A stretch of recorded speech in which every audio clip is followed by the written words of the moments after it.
Well, joining me now on AM Agenda is the Parliamentary Secretary for Communications, Paul Fletcher, and the Shadow Assistant Education Minister, Amanda Rishworth. Thank you both very much for your time. Paul Fletcher, first to you. What's the message from the government this morning in relation to the terror threat? Well, the message, as the Prime Minister said yesterday, is that the threat is high and that the briefing that he and other members of the National Security Council of Cabinet received indicated that there is a heightened level of terrorist chatter. Now, the Prime Minister wanted to let the Australian people know that. He was also at pains, obviously, to say that people should go about their normal lives over this Christmas break, this very important time of year to refresh and renew. But it is important that Australians are aware that there are substantial resources within government allocated to monitoring these threats. The Abbott government has committed an additional $600 million this year to the AFP and other security agencies, and so this is properly a significant area of focus for the government, and the Prime Minister was notifying Australians that there is a level of threat, but nevertheless we need to, or he recommends and the government recommends that people go about their normal business at Christmas time, enjoy this time of year, but just be aware of the level of threat. And it's important that all citizens are aware of that, because obviously the flow of information going into the police and authorities if you see something suspicious is a vital part of the process of being able to respond to threats quickly. Amanda Rishworth, how does Labor view this latest warning from the Prime Minister, particularly in light of these two arrests this morning? Well, look, we've certainly supported the government when it comes to national security, and indeed have the utmost confidence in our security agencies. We have very brave men and women that are working in our security agencies that work very hard to ensure that the community is safe. And so certainly Labor has and will continue to work with the government when it comes to national security to ensure that our community is safe, and absolutely support our security agencies in doing their job. Absolutely. We'll get an update, as I say, from police in about 20 minutes' time. We'll take you there live. But moving on to much more promising news, you'd have to say, in relation to Australian journalist Peter Grester, who's been locked up in Egypt for almost a year. He's been sentenced to 7 years in prison just for doing his job. This morning, the Foreign Minister revealed that 2 days ago she spoke to her Egyptian counterpart. She's sounding fairly optimistic on the 7 Network. We've got our fingers crossed, but we don't know yet whether we have secured this, but I'm hopeful, I'm optimistic. His appeal against that sentence is listed for the 1st of January, so it would be very exciting if there were some steps taken before then, but we'll continue to make representations at the very highest level to make sure that Peter Grester can get home as soon as possible. Paul Fletcher, not getting ahead of ourselves, but she sounds pretty optimistic, as she said there, fairly promising. Well, obviously the Abbott government has been working very hard to make representations over a consistent period of time to the Egyptian government in the Peter Grester matter. The Foreign Minister has put a lot of time into that. Julie Bishop, our Foreign Minister, amongst all the other things she's doing, she's worked very hard on this matter. As she said, she's been in conversation with the Egyptian Foreign Minister just in the last couple of days, pressing the case, expressing the very strong view of the Australian government that Peter Grester should be released. As she said, his appeal is scheduled for the 1st of January. He's already been in prison for a year. He's got a 7-year sentence, and obviously the Australian government, together with many other governments around the world and many other people around the world, have expressed their very strong view that Mr Grester and of course the others who were arrested at the same time, journalists doing their job, should be released. So as the Foreign Minister said, it's fingers crossed. She's very carefully not saying more than that, but I think what she's doing is sharing with the Australian people the state of knowledge that she has and the government has right now.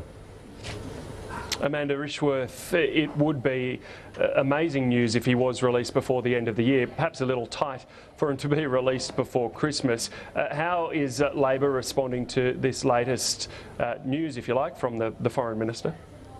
Certainly we would welcome any positive news that leads to Peter Grester being released at a time such as Christmas, when people are able to spend it with their families, and someone that was just doing their job in a foreign country finds themselves detained and not able to be free is absolutely incredibly unfair. So Labor would certainly welcome any positive news on this area, but I have to say I'd like to congratulate Peter's family, his friends and supporters who have never given up and have worked so hard to ensure that people around the world, indeed in Australia but also around the world, know about his situation and his plight, as well as his other colleagues that are with him, and have assured that they've never given up.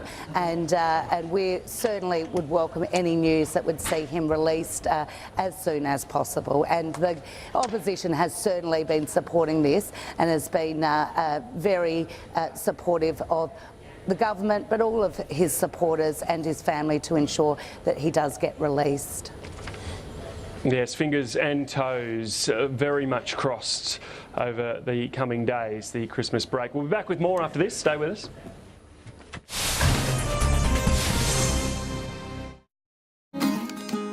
I want to go with you to Berlin. I want to get lost in conversation.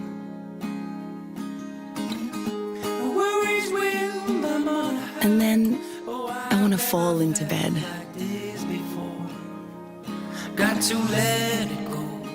I just want to find the perfect hotel for us.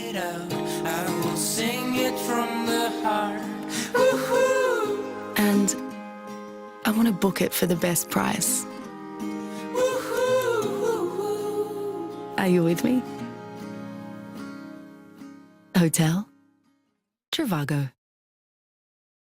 Not many sleeps till Chrissy now. The Rellos are coming.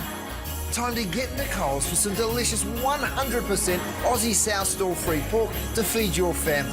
Coles Australian Easy Carve pork loin roast, just $13 a kilo. Save $3. Even tastier in my coriander fennel crusted pork roast. How good's a crackling? Oh, it's so good. You can grab all my recipes from taste.com.au. So to get ready for Christmas, get into Coles.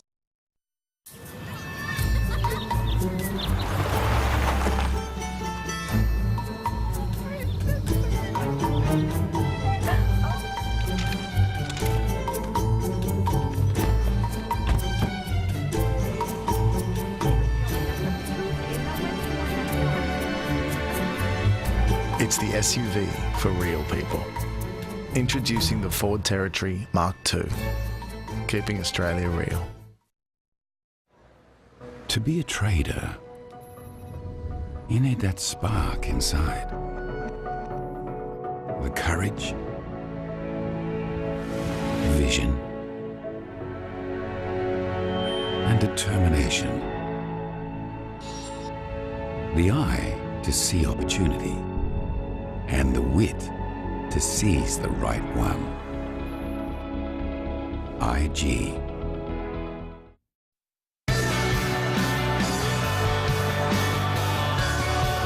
Get a slice of paradise when you add juicy pineapple to your Summer Deluxe burgers. They're just made for summer. Burgers are better at Hungry Jack's.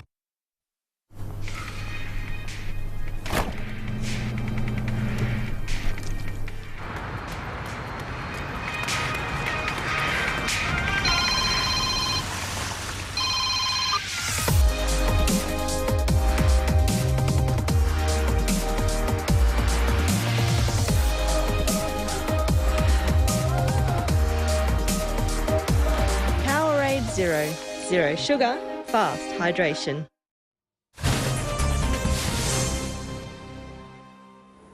You're watching AM Agenda. In about 15 minutes' time, we'll be crossing to AFP Sydney offices to actually get a briefing on that breaking news. You can see at your bottom of your screen that 2 people have been arrested this morning in counter-terrorism operations by the AFP and New South Wales Police. We're going to be hearing from the AFP Deputy Commissioner of National Security, Michael Phelan, and also the New South Wales Police Deputy Commissioner, of Specialist Operations, Catherine Byrne. We'll take you there live as soon as they stand up to those microphones. In the meantime, continuing on with our panel, Paul Fletcher and Amanda Rishworth. I want to talk about the reshuffle this week. We saw the new members of Tony Abbott's team sworn in yesterday, but then late yesterday as well, an announcement that certainly surprised many of us here in the press gallery at Parliament House, that Mark Simpkin, the former ABC chief political correspondent, will be moving to the Prime Minister's office. So, Paul Fletcher, we've seen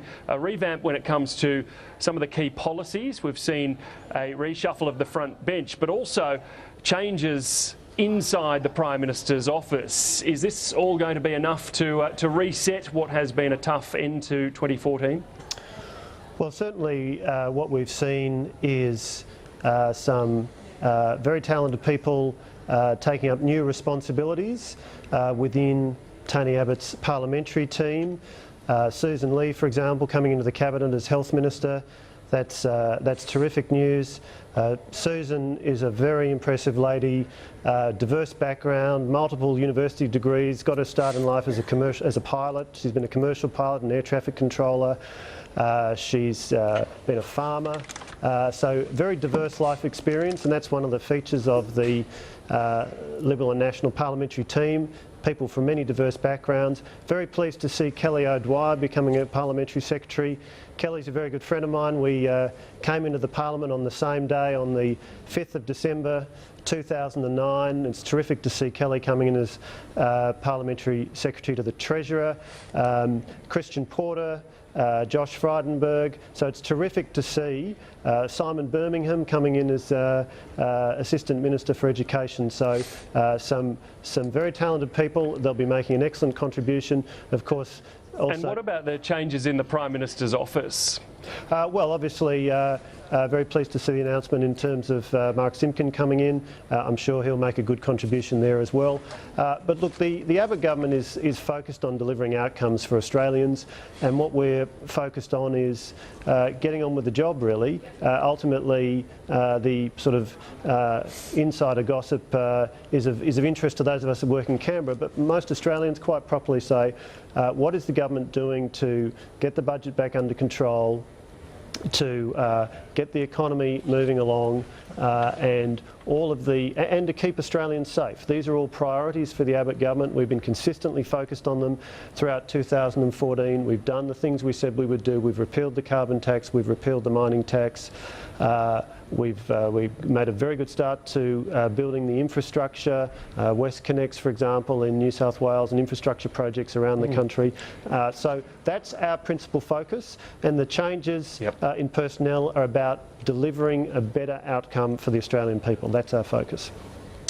Amanda Rishworth, is Labor pleased about the reshuffle, the sort of change in personnel and the change in the message in the Prime Minister's office, but in particular the policies? Where does Labor stand there?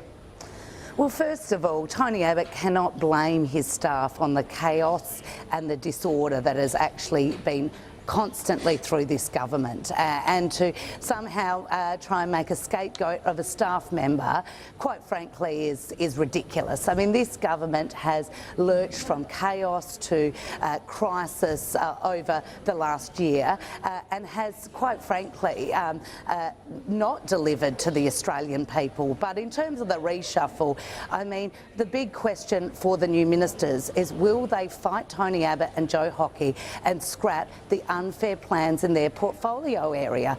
You can't just change the salespeople if you're selling a shoddy product, and that's what the GP tax is. That's what the unfair changes to freezing young people off Social Security for 6 months are. These are unfair changes. Cutting the pension, an unfair change that the Australian people didn't vote for at the last election and don't support. So, quite frankly, by changing the face of the salespeople doesn't change the product. But of course, the big challenge for the new ministers is, will they fight Tony Abbott and Joe Hockey to actually get the unfair things in their portfolio removed? And that will be the big question for them. And quite frankly, we haven't seen any examples of that. And the headline in the Australian newspaper today, Blitz on welfare to fund NDIS. Paul Fletcher, this is the space of the new Social Services Minister, Scott Morrison. He's declared that savings will have to be made on welfare spending to ensure that the NDIS scheme can be delivered and paid for in the years ahead. Is that something of a Sophie's choice for members of the crossbench or others who are blocking the welfare changes, that they have to either accept them or risk losing the NDIS? Look, not at all. An effective government is a government that delivers on programs in a way that can be funded responsibly and sustainably.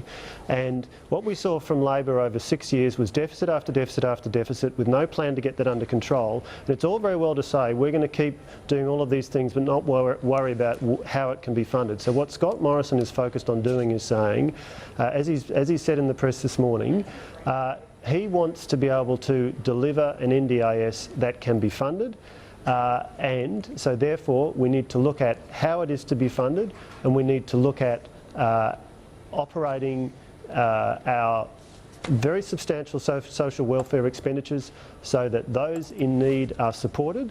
But we also need to recognise this is a major new funding challenge in relation to the NDIS, and so you clearly need to think about how it's funded.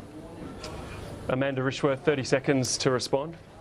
Well, I'd just say, firstly, that quite frankly, it is unfair for Scott Morrison to target the most vulnerable people at Christmas. If they wanted to do something about ensuring people got off welfare, then they would actually do something about employment in this country. Unemployment is at a 12-year high. Maybe a plan around jobs would be a good start. Amanda Rishworth, Paul Fletcher, thank you both very much for your time today, and thank you so much for being part of the Sky News team throughout 2014. We do look forward to 2015 and wish you and your families all the best for Christmas. Thank you. Merry Christmas to you and all your viewers. We'll be back after this with that Australian Federal Police news conference. Stay with us.